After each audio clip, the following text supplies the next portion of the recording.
ശരീരഭാരം പെട്ടെന്ന് കുറയ്ക്കണം, അതാണല്ലോ നമ്മുടെ എല്ലാവരുടെ ആഗ്രഹം. അപ്പൊ ഇങ്ങനെ ചെയ്തു കഴിഞ്ഞാൽ നമുക്ക് ശരീരത്തിൽ ഉണ്ടാകുന്ന കുറച്ച് ദോഷങ്ങൾ എന്തൊക്കെയാണെന്ന് ജസ്റ്റ് ഒന്ന് നോക്കാം. ഫസ്റ്റ് ഉണ്ടെന്ന് പറയുന്ന പോഷകക്കുറവ്. അതായത് നമ്മുടെ ശരീരത്തിൽ പ്രോപ്പർ ആയിട്ട് ഫുഡ് കിട്ടിയില്ല എന്നുണ്ടെങ്കിൽ ന്യൂട്രീഷണൽ ഡെഫിഷ്യൻസി വരും. അതിനോടൊപ്പം തന്നെ നമുക്ക് ക്ഷീണവും തളർച്ചയൊക്കെ വരാനായിട്ടുള്ള ചാൻസസ് കൂടുതലാണ്. സെക്കൻഡ് വൺ എന്ന് പറയുന്നത് ഗോൾ ബ്ലാഡർ സ്റ്റോൺ ആണ്. നല്ലൊരു ഡയറ്റ് എടുക്കാതെ ഒരു ക്രാഷ് ഡയറ്റ് ഒക്കെ എടുത്ത് നമ്മൾ ഇതേപോലെ വെയിറ്റ് കുറയ്ക്കുകയാണെന്നുണ്ടെങ്കിൽ ഉറപ്പായിട്ട് നിങ്ങൾക്ക് ഗോൾ ബ്ലാഡർ സ്റ്റോൺ വരാനായിട്ടുള്ള ചാൻസസ് കൂടുതലാണ്. തേർഡ് വൺ എന്ന് പറയുന്നത് ഇലക്ട്രോലൈറ്റ് ഇംബാലൻസസ് ആണ്.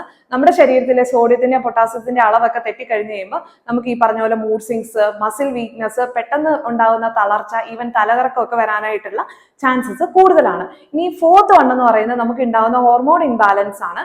അതായത് പ്രത്യേകിച്ച് ലേഡീസിലൊക്കെ PCOD ഒക്കെ പോലും ലീഡ് ചെയ്യാനായിട്ടുള്ള ചാൻസസ് കൂടുതലാണ്. പിന്നെ അതേപോലെ തന്നെയാണ് മെൻസ്ട്രൽ ക്രാംസ് ഒക്കെ കൂടാനുള്ള ചാൻസസ് വളരെ കൂടുതലാണ്. പിന്നെ ചിലർക്കാണെങ്കിൽ സ്കിൻ റിലേറ്റഡ് പ്രോബ്ലംസും അതേപോലെ തന്നെ ഹെയർ റിലേറ്റഡ് പ്രോബ്ലംസും ഈ ഫാസ്റ്റ് ആയിട്ടുള്ള വെയിറ്റ് ലോസും ആയിട്ട് കണക്ട് ചെയ്ത് വരാനുള്ള ചാൻസസ് കൂടുതലാണ്. ഈ ഫിഫ്ത്ത് വൺ എന്ന് പറയുന്നത് മസിൽ ലോസ് ആണ്. നമുക്കറിയാം, നമ്മൾ കഴിക്കുന്ന ഫുഡിനകത്ത് പ്രോപ്പർ ആയിട്ട് പ്രോട്ടീൻ കിട്ടിയില്ല എന്നുണ്ടെങ്കിൽ ഓട്ടോമാറ്റിക്കലി നമുക്ക് മസിൽ ലോസ് സംഭവിക്കാനായിട്ടുള്ള ചാൻസസ് കൂടുതലാണ്.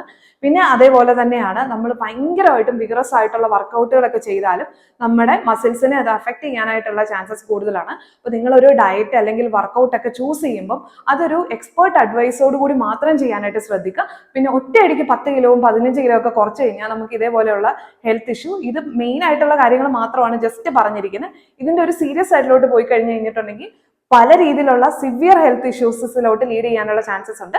അപ്പം എപ്പോഴും വെയിറ്റ് കുറയ്ക്കുമ്പോൾ ശ്രദ്ധിച്ച് എക്സ്പേർട്ട് അഡ്വൈസോട് കൂടി തന്നെ ചെയ്യാനായിട്ട് ശ്രദ്ധിക്കുക. താങ്ക്